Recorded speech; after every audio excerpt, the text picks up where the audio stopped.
All right, well, welcome to What's in My Camera Bag version 1.2. I had actually shot this video yesterday, so you may notice a little difference in the facial hair, and I actually shot it originally a week before that.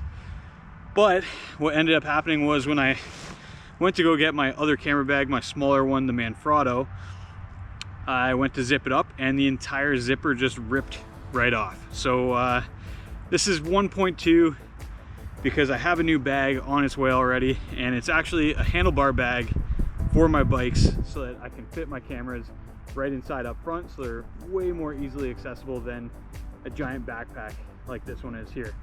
So 1.2 is still with the Low Pro Whistler AW2, but what I pack in it is just a little bit different. So let's dive in and see what we got here. But first up, I think I'm gonna switch over to my other camera so I don't have to crop in on 1080 footage on a 4K timeline. So let's do that.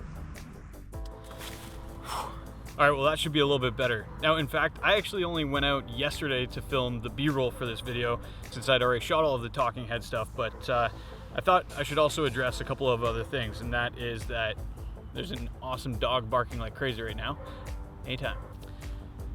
All right, so I thought I'd address a couple other things too. Obviously right now, a ton of small businesses are being affected like crazy, myself included. Obviously I'm making YouTube videos now instead of out in Toronto working on productions. So that's a major issue, and so on top of going down to Dundas to actually shoot some B-roll for this video, I was actually going to pick up a couple of shirts from a local designer and small business, Dundas Valley Trail Co. Rich is an awesome guy. Obviously I've plugged him a few times before, but I think it's just really important to support your local businesses right now, whether that just be across whatever country you're from, or hopefully even more local within your community. So yeah, I picked up a couple shirts because he was not only gonna make a bit of profit off of it, but he was donating some of those proceeds to the Hamilton Food Share, which I thought was a great cause. And I had been nominated the week prior to actually go out and ride 10 kilometers and donate $10. So if I bought two shirts, I got two new shirts that look sweet and $10 towards the Hamilton Food Share. So instead of wearing this jersey that's pretty sweaty and gross now, I'm gonna switch over to that shirt. All right, well, that's a little bit better. Fresh shirt, new designs, they're looking pretty sweet. So representing my local community of the Hamilton and Dundas Valley area, my home mountain bike trails. So stoked on these shirts, Rich. Thank you so much for donating some of the proceeds that you got from these shirts to the Hamilton Food Share. That way we can all kind of help out as much as we can right now. All right, back into the bag. So essentially same bag as last week that I talked about, but a lot of the items have changed in the sense that there's a lot less. So this bag shouldn't weigh 34.6 pounds like it did last week, since I'm carrying much less in the bag. And actually half of the weight is filming me right now, which is a bit of a bummer I can't show you, but I am filming on the A7 III with Rode VideoMic Pro and Joby GorillaPod, the vlog pod, whatever. But normally that camera would stay right up in the top pocket up here.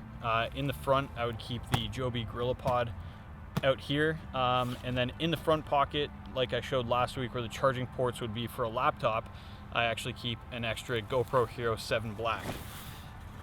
Opening up the bag, this is gonna be a nice quick one here. Opening up the bag, I've actually got my drone advanced license, so if anyone stops me when I'm flying my drone, they know I'm fully licensed and certified to fly in advanced operations. So essentially I can fly within reason anywhere in Canada, obviously nowhere near any aerodromes, airports, or military bases. And some places you do need an SFOC or a Special Flight Operator Certificate, which I can go through and apply for, and it's made much easier within Canada. So that's great. Everything's here in a waterproof bag, so if you get soaking wet, it's all there, nice and dry. I keep both of my propellers in here as well, so if anything happens to the drone while in flight, one of the propellers breaks off or there's a malfunction, I've got the spares and backups right here.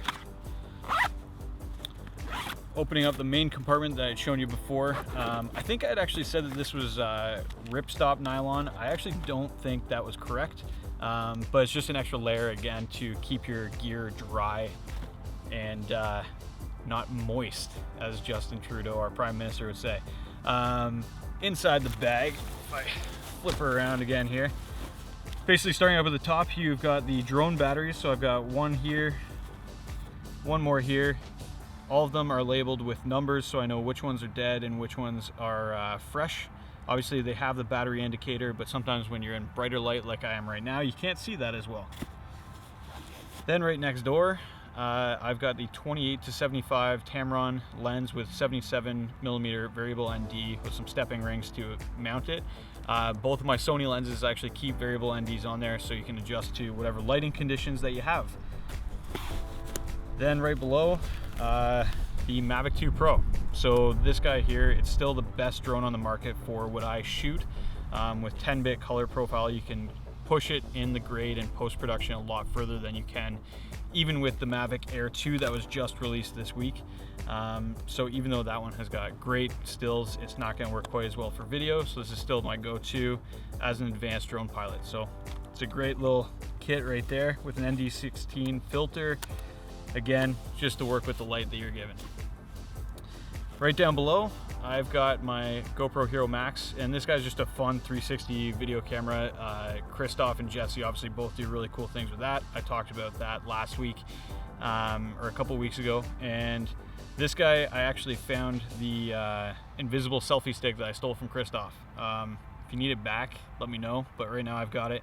And so this guy actually extends out nicely, gives it some height, and this is actually what I filmed the intro to this with. And if you use a little bit of tape, I use some electrical tape because it doesn't leave any marks since I don't have any gaff tape on me right now. Tape this around the frame of the bike, and that's how I actually got those other intro shots, was just sticking out right on the end and then wrapping it around the frame of the bike, and got me some pretty cool shots right there. So that was pretty sweet. And just a solid all-around new piece of kit that I'm absolutely loving. Right down the bottom, just kind of loose because this is obviously still set up for the FS7 Mark II. I've got my mountain bike gloves. I've got the extra pieces and the pouch for the Hero Max. And I've got the controller and ND filters for the drone. So that is kind of my run and gun kit right now, which again will change in version 2 when my new bag comes in. That is more of a handlebar bag where I'll actually pare it down even more and probably just have a camelback on my back with the drone in it, and the handlebar bag will carry the A7 III. So that is version 1.2 of what's in my camera bag, and I'll see you when I come up with another idea as to what I can film next, because I'm running out of ideas with nothing to do. So we'll check you back on the next one whenever that is.